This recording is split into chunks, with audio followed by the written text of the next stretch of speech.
Amateurs d'arts martiaux mixtes, bienvenue dans la cage.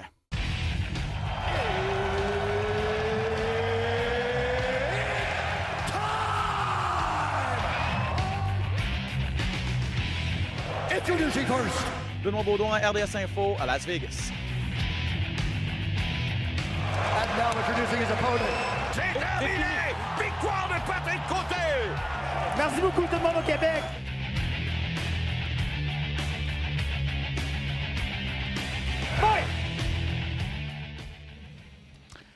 Salut tout le monde, bienvenue à cet autre épisode de Dans la cage. Ben Baudouin en compagnie de Pat Côté. Yes. En forme? Très en forme. Excellent. Ça va être une belle heure de podcast. J'ai l'impression, énormément de sujets à aborder.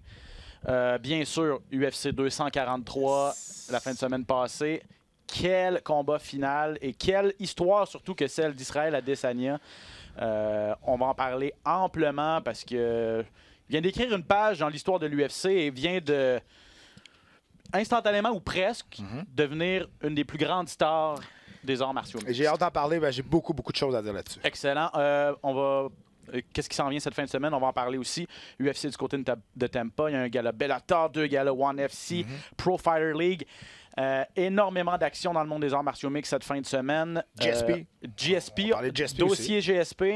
Parce que, je sais pas, si vous étiez en dessous d'une roche, vous avez peut-être pas entendu que Dana White a finalement peut-être entrouvert la porte pour un futur combat Ah, il contre l'a Khabib fait. Il Nurmagomedov. l'a fait pour qu'on en parle, puis on sait ce qu'on fait. C'est ça, exact. Donc, du nouveau dans ce dossier-là, de nouvelles rumeurs à tout le moins.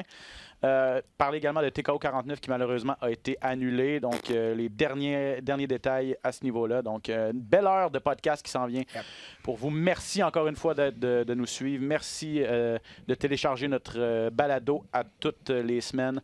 On le fait pour vous et on adore recevoir vos commentaires également. Donc, n'hésitez pas à nous jaser ça sur les réseaux sociaux si jamais vous avez quoi que ce soit, questions, commentaires. On adore vous lire. Pat, UFC 243. Israël Adesanya qui, au deuxième round, une belle combinaison en contre-attaque qui a fait plier les genoux, qui a mis KO Robert Whittaker. Et le Nigérian est devenu le nouveau champion des poids moyens. Impressionnant quand même, de la façon dont il l'a fait. Exactement, presque la même combinaison qu'il avait ébranlé à la fin du premier round. Il a fait exactement la même chose. Tu sais, Ben, on se demande toujours quand on va atteindre le niveau d'un combattant, quand on sera plus capable de le dépasser. On a eu Georges, on a eu Anderson Silva, on a eu Ronda Rousey, on a eu Conor McGregor. Là, on pensait qu'on avait atteint le sommet. Il y en a tout le temps un autre. Il y a tout le temps un autre qui va émerger, que ce soit 2 ans, 3 ans, 5 ans, 6 ans après. Il y en a tout le temps un qui va arriver. Puis là, c'est au tour à Israël Adesanya. Pourquoi? Parce qu'il est extrêmement spectaculaire. Il a un charisme incroyable. Il a redéfini l'entrée d'un combattant avec sa danse qui était débile du début à la fin. Son spectacle à lui, c'était sa soirée à lui. Ouais. Il est rentré, il a fait semblant de marquer dans son book la Dead Note. Il a signé un peu, il a signé le nom de Robert Whittaker, ça qu'il avait expliqué après, puis après ça, il l'avait remis dans sa poche. Il avait signé le Dead Note, c'est à soir que ça se passe. Il avait prédit qu'il allait se débarrasser de Robert Whittaker assez rapidement également dans les conférences de presse avant. Ça allait être un easy-going fight. Exactement ça qui est arrivé. 18 victoires en autant de combats. Il est arrivé à l'UFC, ça fait même pas 1 an, ça fait même pas 2 ans, ça fait 1 an et demi qu'il est arrivé à l'UFC. 20 mois, ouais. Il a aligné 7 combats, devenu champion du monde. Et écoute, je sais pas qui va. Je pense que lui, il va être capable de le battre. Là, ça va être un lutteur vraiment plate, boring, qui va juste le coller s'il est capable de l'attraper. Encore faut-il l'attraper et l'amener au sol. Au niveau du combat debout, il est une coche au-dessus de tout le monde. Techniquement, tellement bon pour contrôler la distance. Et il s'est fait essayer, il s'est fait toucher. Il s'est fait quand même toucher. C'est la première fois qu'il se faisait quand même toucher. Gastelum avait réussi avait donné du trouble un peu à Adesanya. Un petit peu, exact. Mais écoute, quand il décide d'embarquer en deuxième vitesse, puis je l'ai dit ça pendant qu'on décrivait le combat, le premier round, il field son adversaire un peu. Et là, quand il commence au deuxième round, d'embarquer sa deuxième vitesse, OK, là, c'est vraiment au-dessus de la mêlée. Il est très, très difficile à suivre. Et écoute, qui va être capable de le battre maintenant? Sérieusement, je ne vois personne présentement. Parce que là, son prochain adversaire risque d'être Paulo Costa. Et tu parles de sa danse, tu parles de sa personnalité, tu parles de ce qu'il fait en conférence de presse, son charisme également.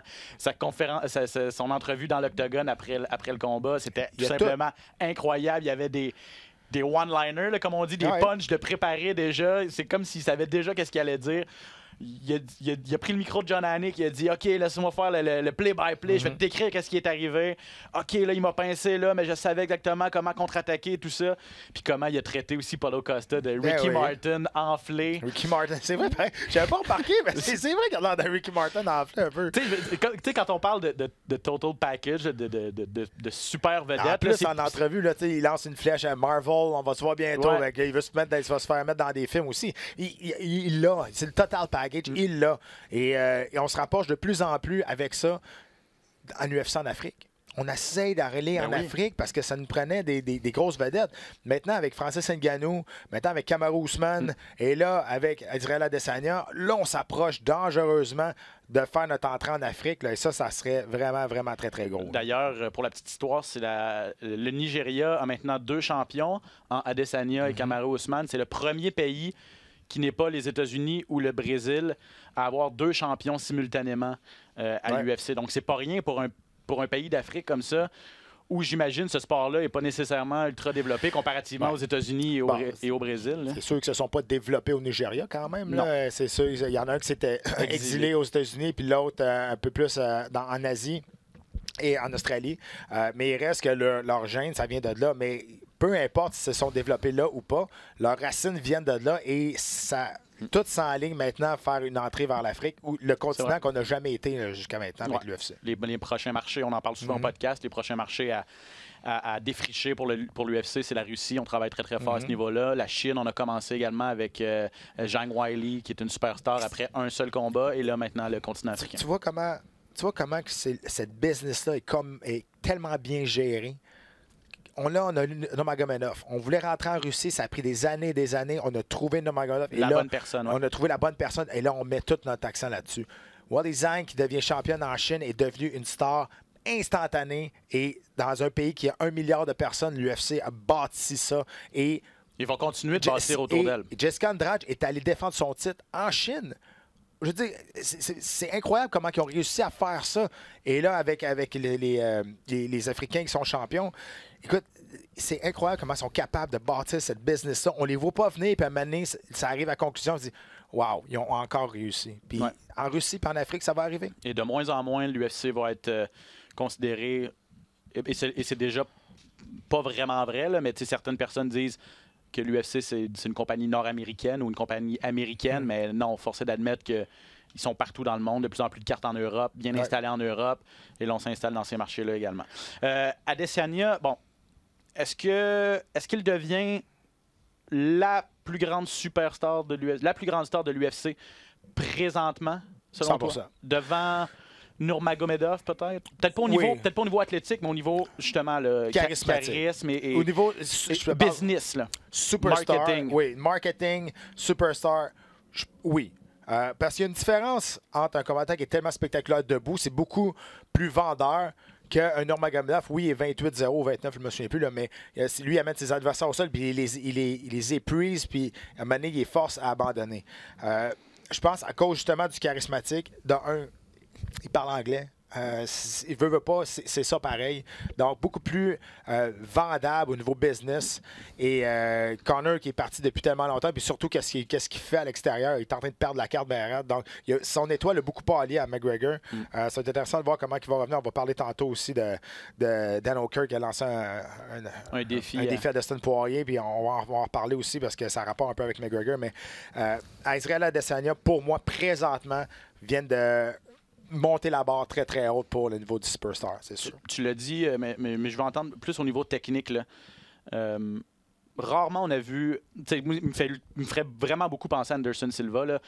Juste la façon dont il est vif avec ses mouvements de tête, très difficile à toucher. Donc, défensivement, un problème très difficile à solutionner. Il serait à l'Adesanya, mais tellement efficace aussi dans son jeu au niveau debout. Ses années de kickboxing, évidemment, une carrière vraiment incroyable au niveau de kickboxing, mais on en a vu là, des gars de kickboxing, de Muay Thai, de karaté. Il s'est déjà fait passer le code solide en kickboxing aussi, oui, donc il sait c'est quoi ce feeling-là.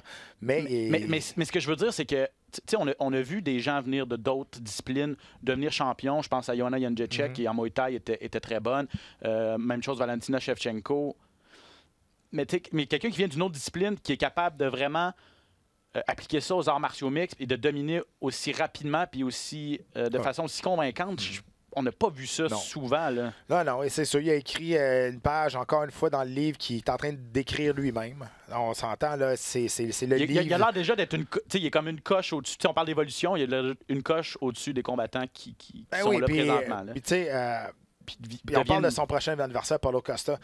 Ça va être une démolition. Il va jouer avec, techniquement, oublie ça. C'est sûr que Paulo Costa est capable d'assommer un bœuf, mais il faut que tu sois capable de l'attraper, le bœuf. Et puis je pense pas qu'il va avoir assez de rapidité. Il va être assez rapide, assez explosif pour être capable d'attraper Adesanya. Je pense qu'Adesanya va le tenir au bout du point, puis il va jouer avec. J'aime bien le Paulo Costa. Là. J'aime ça parce qu'il est spectaculaire, il reste debout, puis il cogne fort. C'est le fun de le voir combattre. Mais si on met ces deux-là, un en face de l'autre, techniquement, sérieusement, je pense que ça va être encore plus facile que contre Whittaker, ce combat-là pour Adesanya. J'ai tendance à être d'accord avec toi parce que il a seulement 5 combats à l'UFC, Paulo Costa. Il est 13-0 dans sa carrière. 5 combats à l'UFC. C'est pas beaucoup moins qu'Adesanya, qui en a 7 seulement. Mais quand on parle de background amateur, Adesanya est vraiment une coche au-dessus. Et le seul véritable test de Paulo Costa, ça a été Yoel Romero. Qu'on lui a donné à son dernier combat. Ça a été une super bonne école, là, je suis sûr, pour Paulo Costa. Il a appris c'était quoi se faire cogner dur. Ouais. Il a dû puiser au fond de ses ressources. A pratiquement manqué de gaz après 3 rounds. J'ai hâte de voir 5 rounds à courir après Adesanya. Ça se rendra pas à 5 rounds. C'est ça qui va être difficile. Là. Puis Adesanya, j'ai bien aimé ce qu'il a dit en entrevue aussi. Il a dit Whittaker a fait 10 rounds avec Romero. Il dit, moi, ça m'en a pris 2, puis je l'ai mis hors. C'était sa première défaite dans les poids moyens, Whittaker. Et Whittaker, à un moment donné, il semblait un peu perdu au deuxième round. Il avait de la misère à toucher la cible. Et c'est ça la grande force d'Adesanya. Il contrôle tellement la distance. Il sait toujours ce qui est dans l'espace. Et il va te baiter. Il va te piéger. Il va toujours t'amener où ce que lui il veut qu'il t'amène. Puis il y a tellement d'armes, il y a tellement de solutions, il y a tellement d'options dans son coffre à outils qu'à un moment donné, tu ne sais plus où ce que ça passe. Puis, encore une fois, je me répète, quand il décide que c'est lui qui va mener le combat, et là, ça va vite. Là, écoute, ça vient de partout, à gauche, à droite, ça va vite, puis ça sort sec, c'est super rapide. Donc, écoute, ça se passe dans l'octogone, c'est sûr. La cloche va sonner. On peut dire que ça peut être viré d'un bord comme de l'autre, mais contre Paulo Costa, là, sérieusement, moi, je pense que ça va être... Il n'y a pas de combat facile, mais je pense que ça va être facile. Vraiment. J'ai tendance à être d'accord avec toi. Et là, il y a des gens qui se mettent à rêver d'un combat entre John Jones et Israel Adesanya. Évidemment, les deux ne sont pas dans la même catégorie de poids. Il faudrait qu'Adesanya monte. Et puis là, John Jones a même dit... honnêtement, je pense que je vais te rendre chez les poids lourds quand Adesanya va être prêt à monter chez les mi-lourds. Il a dit d'autres choses. Il a dit t'inquiète pas, tu vas être ma bitch, puis je vais te faire ma bitch. Puis en plus, là Adesanya, il dit en entrevue, il dit vous voyez pas ce qu'il fait là? Il dit il est jaloux de ce qui se passe. Parce que là, il y a quelqu'un qui est en train de prendre son rise, quelqu'un est en train de prendre sa lumière, et il n'aime pas ça, ce qui se passe. Donc, c'est pour ça qu'il est en train de dire des affaires, puis qu'il veut sauver. Il est jaloux de la notoriété nouvelle. Rapide, exactement.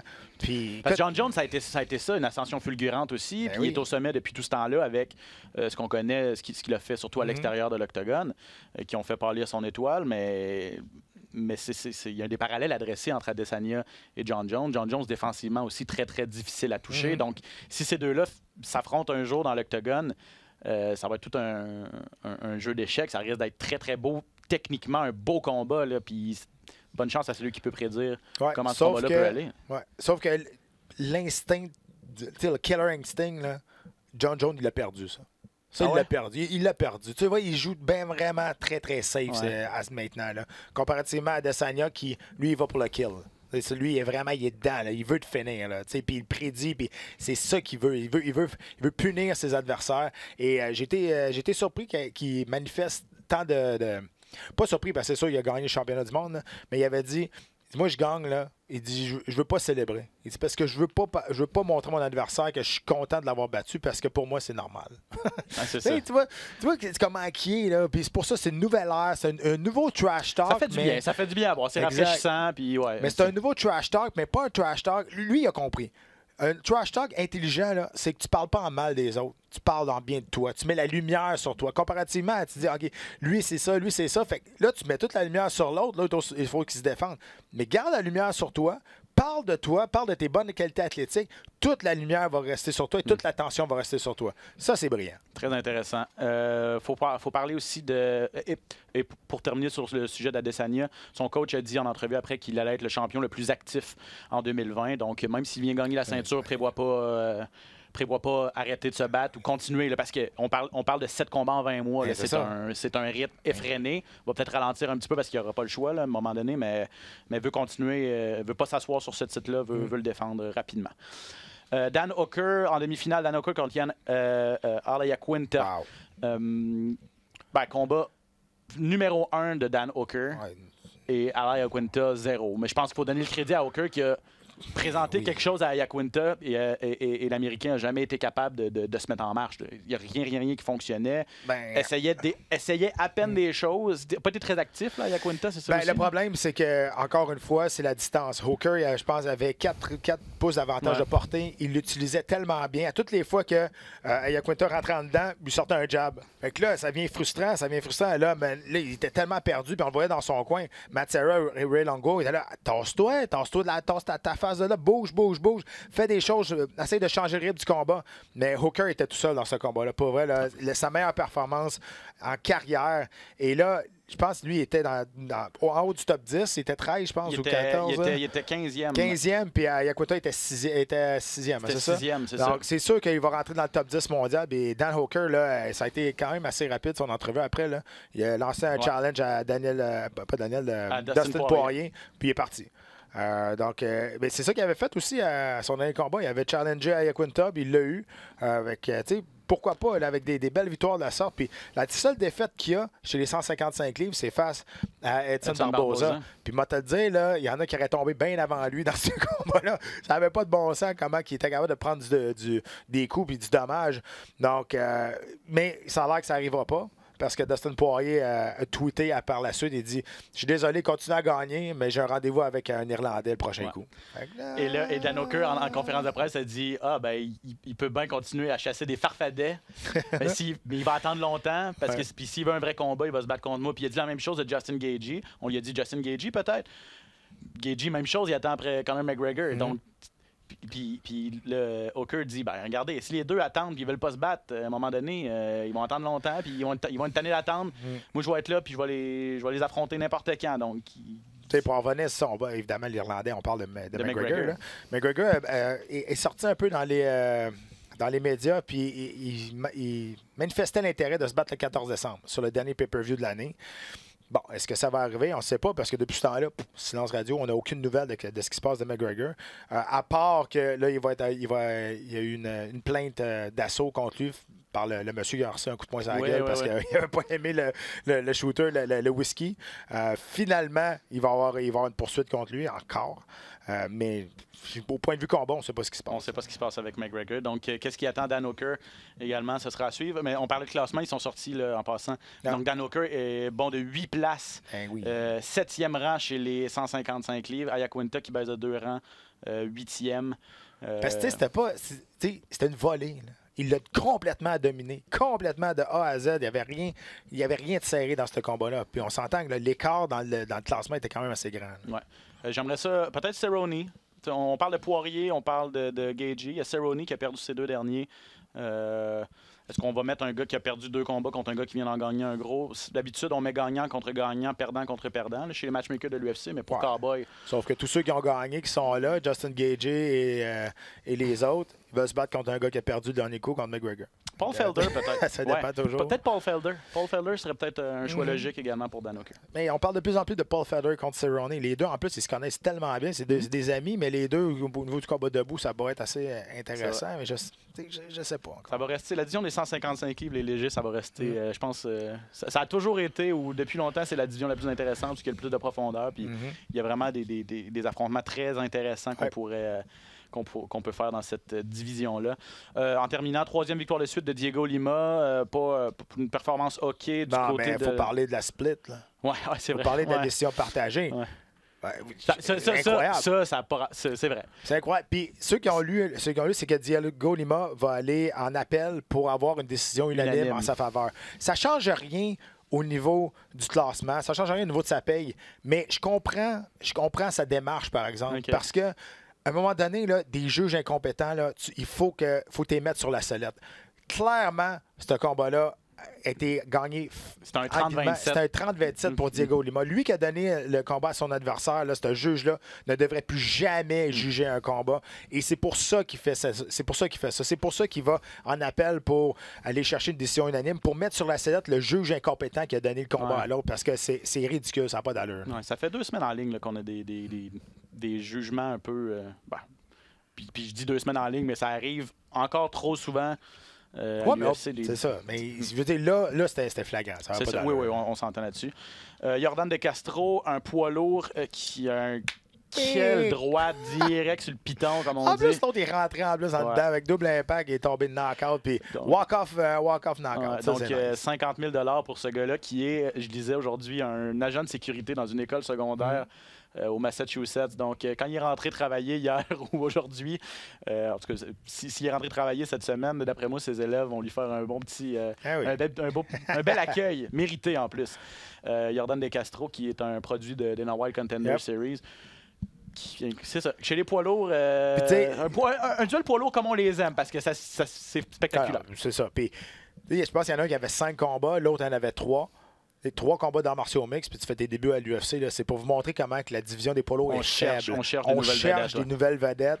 Et écoute, on cherche des gros cogneurs. Les deux avaient gagné, je pense, 8 victoires combinées, ils en avaient 8 KO. On savait que ça n'allait pas se rendre à la limite, ce combat-là. Puis en terminant, l'autre combat de la soirée, donc Adesanya, 50 000 De Castro, 50 000 et 50 000 chacun pour Brad Riddle et Jamie Mullarkey, qui se sont livrés une guerre, mesdames, messieurs, et un des bons 3e rounds qu'on a vu depuis longtemps. Le meilleur de l'année jusqu'à date, c'est sûr. C'est Mullarkey là, qui se faisait frapper jusqu'à la fin, jusqu'à 4 minutes 50. Il a tellement encaissé de coups. Oui, c'est ça, à la toute fin, bang. Mais il a tellement encaissé de coups, c'était vraiment, vraiment impressionnant. Chapeau aux 2 gars. Riddle qui a gagné. Et Riddle, Hooker et Adesanya sont au même gym. Donc 3-3 pour City Kickboxing. Puis ces 2 gars-là, c'était leur début dans l'UFC aussi. Tu sais, quand tu veux rentrer par la grande porte, même si son adversaire a perdu, si Mullarkey a perdu, il y a quand même un bonus de la soirée, puis ça a été un combat incroyable, extraordinaire. Les deux se sont piochés là, en face, pas à peu près. Puis on est resté jusqu'à la fin. C'était vraiment, vraiment, vraiment un bon combat. Bref, très bon gala UFC 243. Une nouvelle star est née, mesdames, messieurs, Israël Adesanya. Si vous ne le connaissez pas, allez regarder ses combats et suivez sa carrière de près parce que je pense qu'il n'a pas fini de nous épater. Parlons de Georges Saint-Pierre. Je sens que ça va intéresser pas mal de nos auditeurs parce que il y a plusieurs aspects à cette histoire-là. Évidemment, on parle encore d'un fameux retour de Georges contre Khabib Nurmagomedov. Peut-être, un jour, hypothétiquement, est-ce que ça va arriver? Un jour proche, là. Parce que là, ce qui est arrivé, c'est que Dana White a fait une session de clavardage ou de questions-réponses sur sa page Instagram et s'est fait poser la question, est-ce que tu es ouvert aujourd'hui à un combat potentiel entre Khabib et Georges Saint-Pierre? Et pour la première fois, il a dit oui, ce serait le fun de faire ce combat-là. Il avait toujours dit non. Georges, même si les 2 gars étaient intéressés, il a dit Georges est retraité, puis Georges s'il gagne, il va partir avec la ceinture, il va pas défendre sa ceinture et tout ça. Ce qui est encore vrai. Ce qui est encore vrai, mais là, pour la première fois, Dana White dit oui. Et parallèlement à ça, Georges Saint-Pierre qui met des photos sur ses réseaux sociaux de lui qui a l'air plus mince, pour ne pas dire maigre que jamais. Il a fait un water fast, donc un régime simplement à l'eau pendant 75 heures, 3 jours au moins. Là. Il n'a pas mangé. C'est pas la première fois qu'il fait ça. Donc, évidemment, c'est sûr que tu perds un peu de poids quand tu fais ça. Mais c'est pas la première fois qu'il fait des C'est pas la première fois qu'il le fait. Mais est-ce qu'il le fait pour descendre de poids ou il le fait juste pour son bien-être personnel? Non, votre hypothèse est aussi bonne que la mienne. Georges, présentement, là, il doit frôler les 170. Là. Il n'est pas en haut de 175. D'après moi, il est entre 170 et 175. J'entends beaucoup de choses aux alentours. Il y a beaucoup de choses qui se parlent. Tout le monde se demande, il pose les mêmes questions. Georges est très discret sur ce sujet-là aussi. Mais, je veux dire, on n'est pas niaiseux non plus. Il y a des choses qui se parlent, il y a des choses qui se passent. Georges qui pourrait faire 155 demain, là, je pense. Il a testé ça depuis beaucoup de mois. Il teste ça depuis quelques temps. Nurmagomedov, lui, qui veut toujours le combat face à Georges, évidemment, pour devenir le champion incontesté, le meilleur de tous les temps des combattants.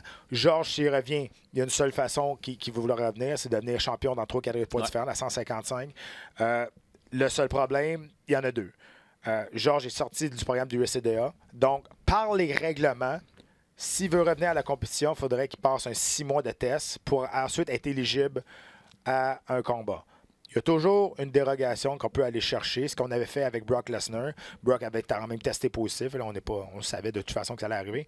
Bon, ça m'étonnerait que ça arrive avec Georges. Puis c'est à cause de lui que l'USADA est rendu UFC. Ouais. Donc, je pense pas qu'il va se tirer dans le pied en faisant ça. Et je pense que lui préférerait être pour envoyer le message, pas demander une exemption. Là, 100%. Que les babines suivent les bottines. Là est mon deuxième point. Georges a 38 ans.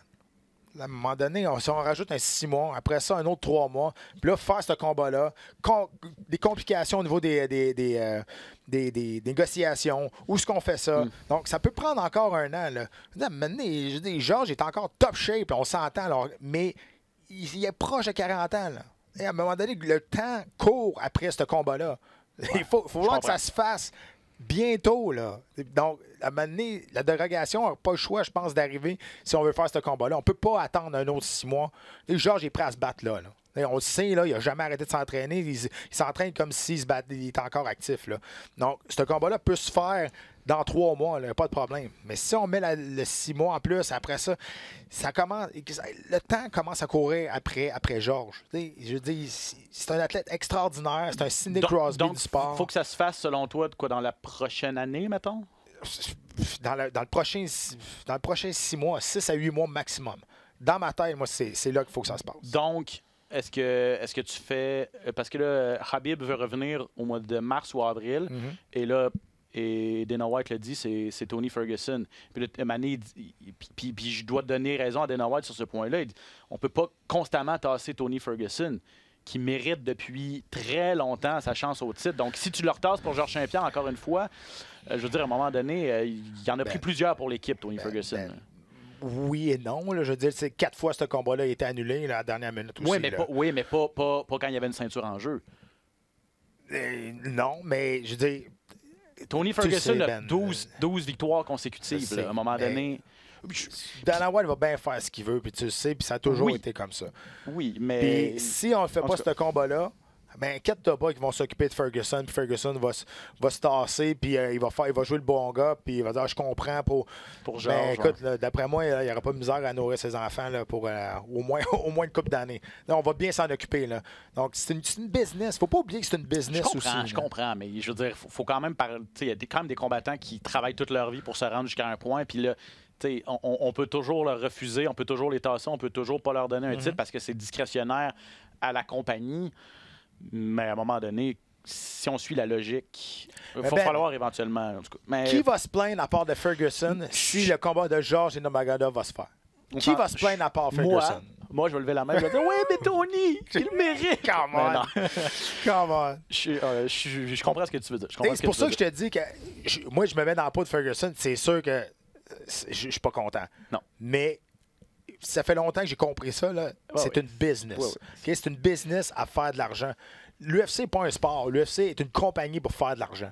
Okay? Les arts martiaux mixtes, c'est un sport. L'UFC, c'est une compagnie. Donc, si l'UFC veut faire de l'argent, puis ils peuvent faire plus d'argent en faisant Georges contre Nurmagomedov, ben ils vont le faire, puis ils vont tasser Ferguson. Donc, c'est de même, ça marche. 2 questions. En fait, tu n'as pas répondu à la première. Georges, selon toi, veut revenir à 155 livres contre Khabib Nurmagomedov? Ben, la seule raison pourquoi il veut revenir, c'est de rentrer à l'histoire et mettre une autre page à son héritage incroyable dans le sport. OK. Et donc, si tu avais à gager, est-ce que tu gagerais un montant d'argent relativement important, mettons 100$? Si tu avais à gager 100$, tu dirais ça va arriver ou ça va pas arriver? Ça va pas arriver. Tu sais, là, je parle avec ma tête et non pas avec mon cœur. Après 10 minutes qu'on en parle, je sais, mais écoute, je pense que ça va être trop compliqué. Ouais. Puis à un moment donné, ça va juste tomber. Puis c'est plate parce que, tu sais, Georges, si ça arrive pas, Ça va faire 2 fois qu'on manque le bateau avec Georges pour faire des combats à 50 millions. Le premier avec Anderson Silva et là, celui-là avec Nurmagomedov. Là, je te parle avec ma tête. Mon cœur m'a dit, je vais te dire, oui, je pense que ça va arriver, puis j'espère que ça va arriver. Ouais. Pour tous nous autres, pour tous les fans de Georges, pour le Québec au complet, on sait que à l'intérieur de Georges, c'est un athlète incroyable. Est-ce que je pense que ça va arriver dans les réalités? Moi, je pense pas. En tout cas, c'est le fun parce que ça suscite... Ben oui. Ça donne des très bonnes discussions. Puis on continue à suivre ça pour vous parce que on n'a pas d'informations privilégiées. On voit les mêmes choses que vous. Là. Les photos de Georges, il prend des photos à côté d'Olivier Aubert-Mercier. Olivier a l'air d'être 20 livres plus gros que lui. Là. Puis tu sais, je vais te le dire, c'est l'œil humain là, qui voit ça. Une des rares fois que je vais te dire ça, mais j'espère que je me plante puis pas à peu près dans ma prédiction. J'espère que j'ai vraiment... J'espère que je suis vraiment dans le champ avec ça. Parce que je veux pas avoir raison là-dessus. Non, on veut tous le voir. Les 2 combattants sont intéressés, en tout cas, ou l'ont déjà été. Et là, maintenant, le grand patron est intéressé. Est-ce que les négociations vont recommencer? À suivre, on vous tient au courant de ce dossier-là. TKO 49, on en glisse un petit mot, ça devait avoir lieu demain. En fait, c'est pas vrai. Oui, demain, le 9 octobre 2019, je vais l'avoir. On enregistre le podcast le mardi. Donc, on est le 8 aujourd'hui. Ça devait avoir lieu mercredi, le 9, à l'Olympia de Montréal. Malheureusement, gala annulé. Stéphane Patry, le président de TKO, aurait été hospitalisé, donc ce qui complique. Et là, ce qu'on lit par rapport à tout ça, c'est que le gala n'est pas annulé, en fait, mais bien reporté à une date ultérieure qu'on ne connaît pas pour l'instant. Qu'on ne connaît pas pour l'instant. Moi, je vais me dissocier de l'organisation. Je vais parler pour les combattants. Moi, j'ai des informations sur les combattants que même une semaine avant le gala, il y a du monde qui n'avait même pas de billet d'avion encore pour aller au gala. Il y a des choses pas claires dans cette situation-là. Il y a des affaires même les combattants, jusqu'à la dernière minute, ne savaient pas ce qui se passait. Il y a beaucoup de choses qui se parlent, puis il y a beaucoup de monde qui se parle quand on parle de la vente des billets, puis des choses comme ça. C'est sûr que faire un gala un mercredi soir, c'est peut-être pas le meilleur temps pour vendre pour remplir une salle non plus. J'étais allé voir les billets qui restaient à vendre. Il en restait beaucoup parce que tous les billets qui étaient sortis, c'était des billets qu'on avait déjà donnés aux combattants pour qu'eux vendent leurs billets pour avoir une cote là-dessus par la suite. Ce qui est encore une fois très mitigé, très parlé aussi. Il y a beaucoup de plaintes des combattants là-dessus. Et je trouve ça plate. Puis je veux pas faire le procès à personne, mais je me mets du côté des combattants qui s'entraînent. Et je prends l'exemple, j'ai déjà comparé TKO à la Ligue américaine de hockey face à la NHL, l'UFC. Et évidemment, l'organisation de TKO n'a pas aimé ça, puis ils m'ont rentré dedans. C'est bien correct. Sauf que, je sais pas si tu te souviens, quand Dana White est rentré à l'hôpital à cause de son problème d'oreille, il y avait une équipe qui était capable de prendre le support après, puis on n'a pas annulé aucun gala. Donc, pour les combattants, bien, on continue à travailler, puis c'est ça l'important. Au bout de la ligne, il faut que tu penses aux combattants aussi.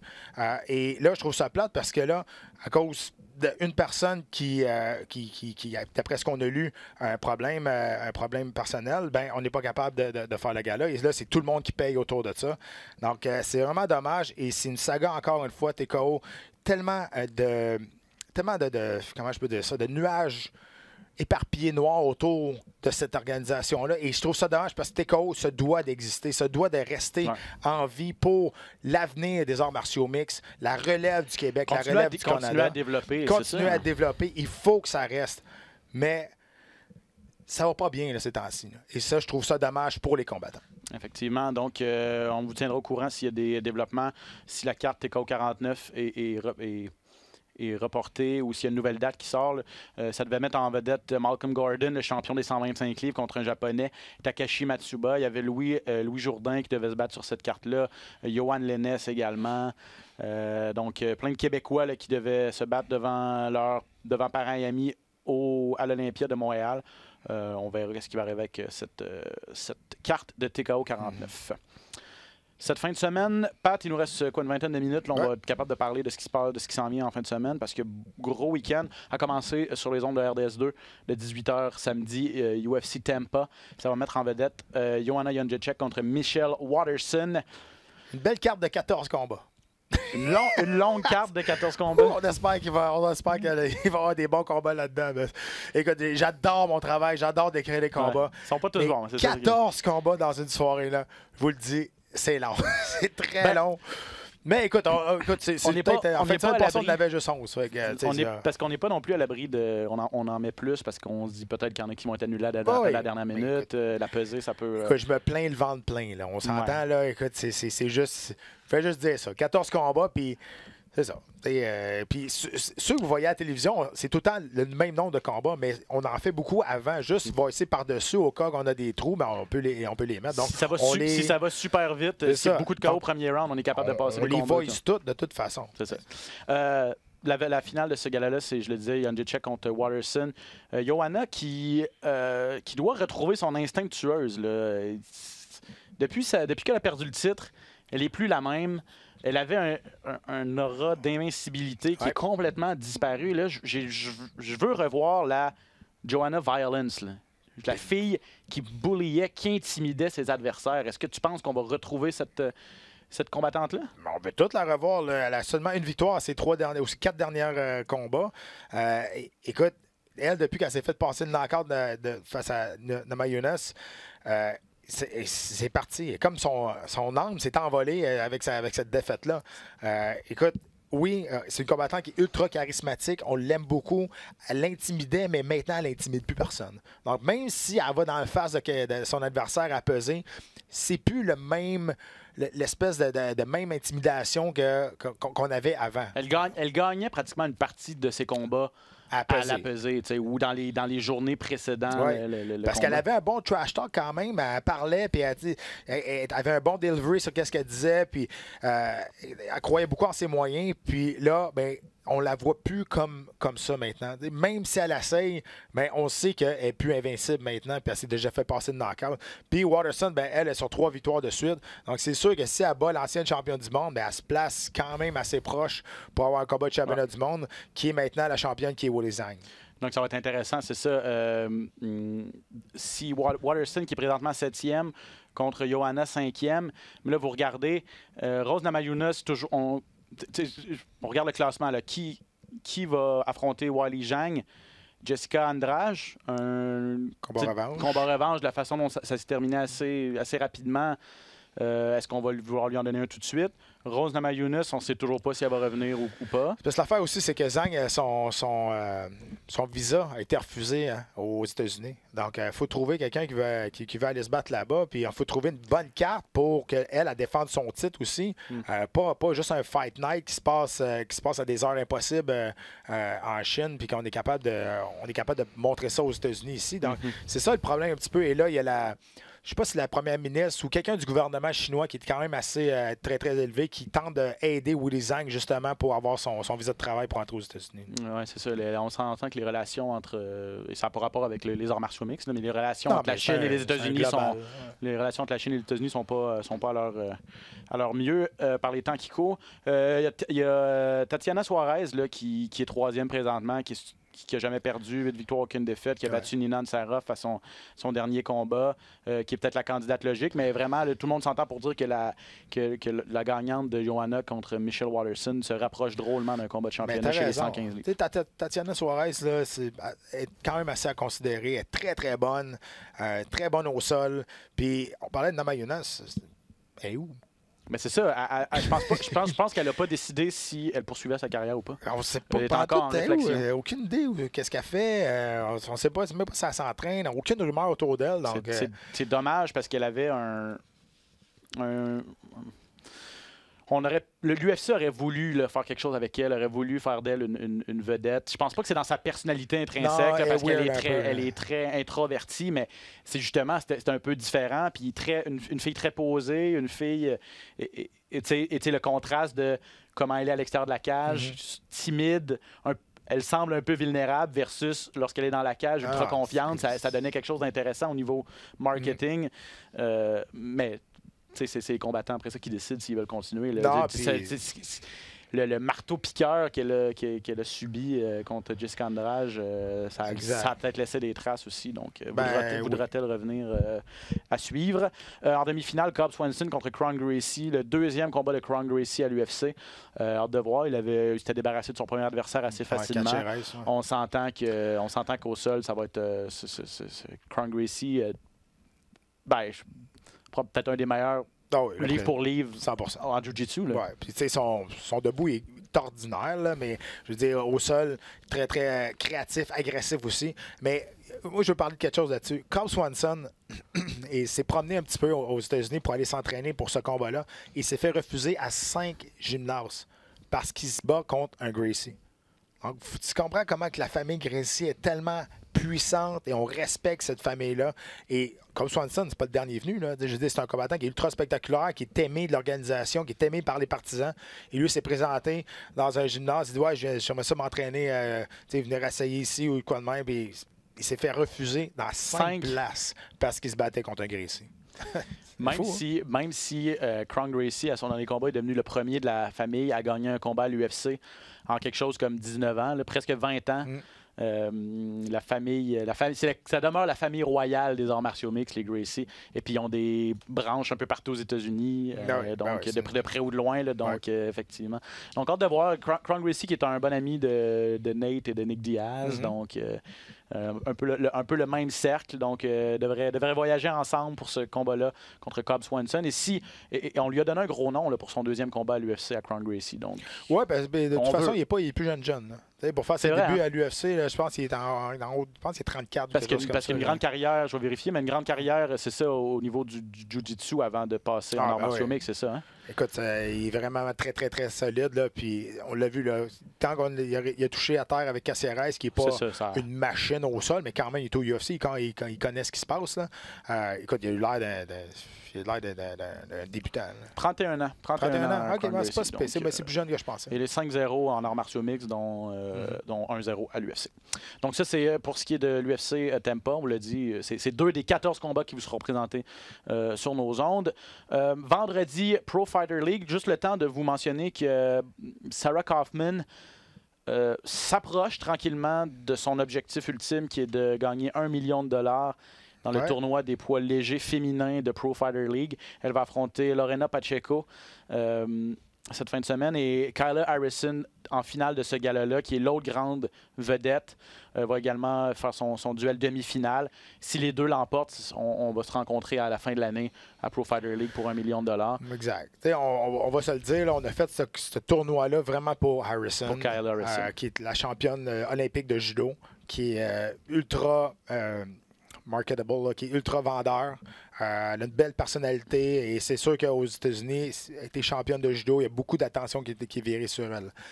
D'après moi, on va se débarrasser de. Puis, je pense que c'était son dernier combat qu'elle a gagné par décision. Non, c'est son. L'autre d'avant. Elle n'avait jamais passé le premier round. Exact. Finalement, en levée de rideau du tournoi, elle avait gagné une décision et ça l'avait bouleversée complètement. Elle était sortie en pleurs parce que pour elle, c'était un échec. Exact. Elle est revenue finalement avec une victoire avant la limite à son dernier combat. Contre Pacheco, d'ailleurs, justement, il va affronter Kaufman. Là, donc, c'est ça. Fait que, pour Sarah Kaufman, ben, c'est peut-être la dernière chance dans sa carrière. C'est une vétérane quand même. Là. Et s'il y en a une qui peut connaître un peu plus les trucs du métier pour donner... ben là, il faut qu'elle passe Pacheco, là, mais si on se rend compte, Harrison et Kaufman, écoute, c'est sûr que ça va être Harrison qui va être favorite, mais Kaufman, quand on dit un gars, c'est un vieux de la vieille, ben, c'est la même chose. C'est une vieille, la vieille. Écoute, elle l'a vu neiger. Je me reprends, je m'excuse. C'est Larissa Pacheco qui avait amené Kyla Harrison à la limite. Ça se passait au mois de mai dernier. Finalement, en juillet, Morgan Freer, qui s'est fait passer une soumission par Kyla Harrison par la suite. Donc, après avoir été à la limite contre Pacheco, Harrison est revenu avec une belle victoire.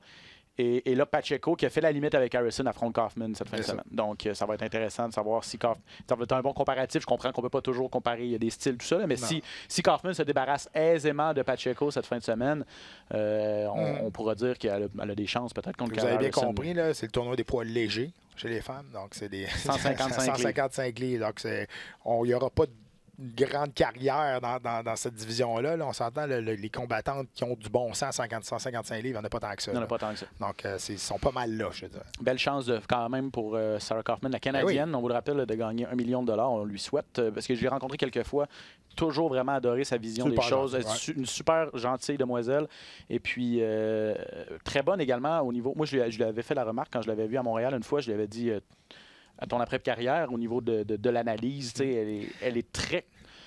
elle comprend vraiment la game, comme on dit, puis elle est bonne pour s'exprimer puis expliquer les techniques et tout ça. Donc, je pense qu'elle l'a fait pour PFL, deux gars-là. Je pense qu'elle l'a fait, oui.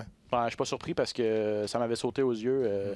On le voit quand les combattants et combattantes ont un talent, comme toi d'ailleurs. Donc... c'est ce que je lui avais dit. Donc ça surveille. Ça, c'est vendredi soir. Samedi, il y a un gala de Bellator en Italie, pas un gros gala. Et en plus du gala de l'UFC du côté de Tampa, en Floride. Et dimanche, 2 galas One Championship.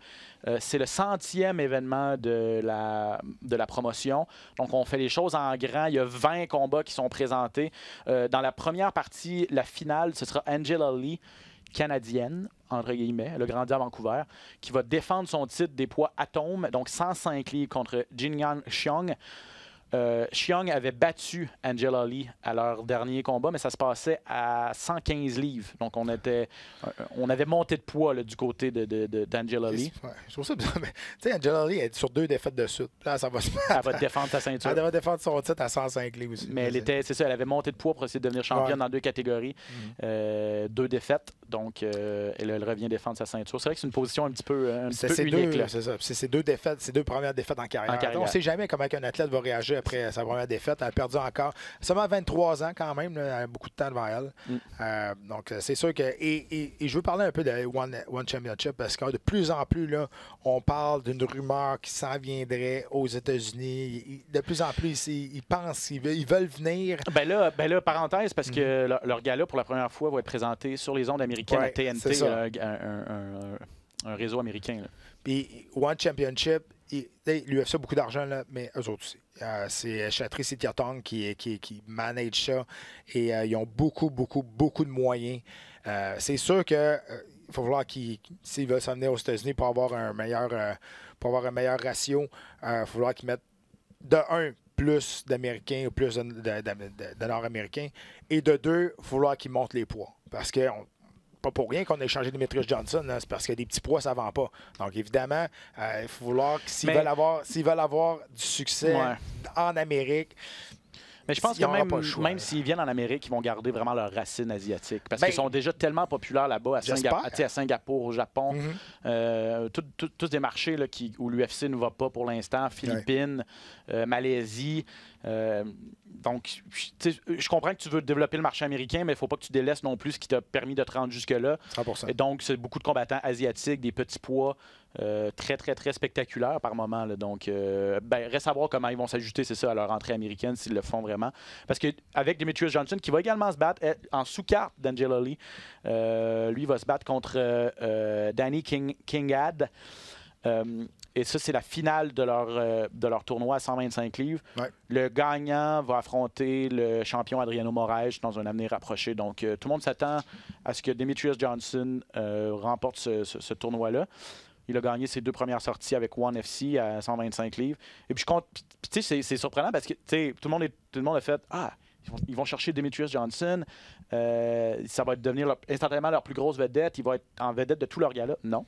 Il est en sous-carte depuis qu'il est là. Puis là, ça va être son 3e combat. Fait qu'il n'y aura pas de combat de championnat avant son 4e avec l'organisation. Ah oui.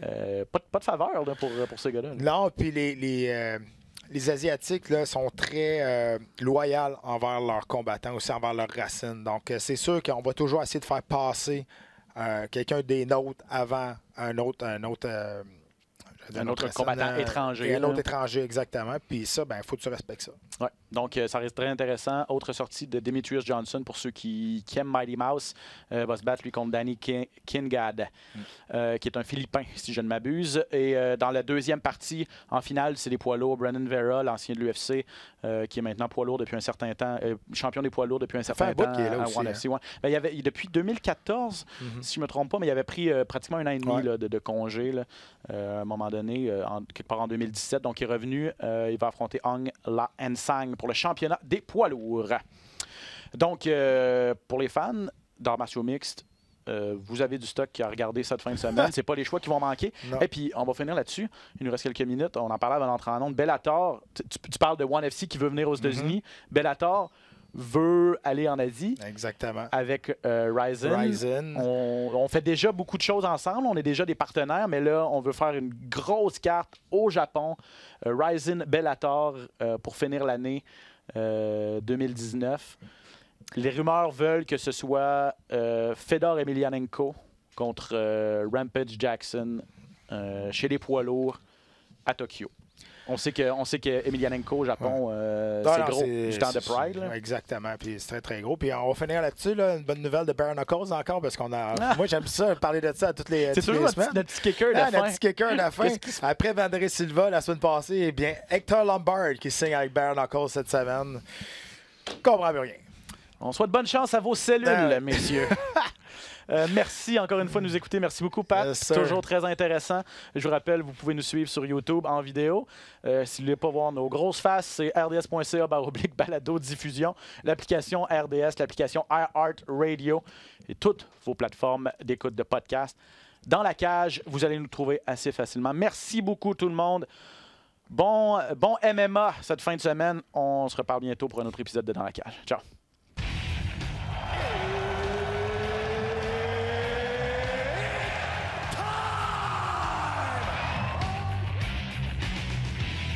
Introducing first. Benoît Baudouin, RDS Info à Las Vegas.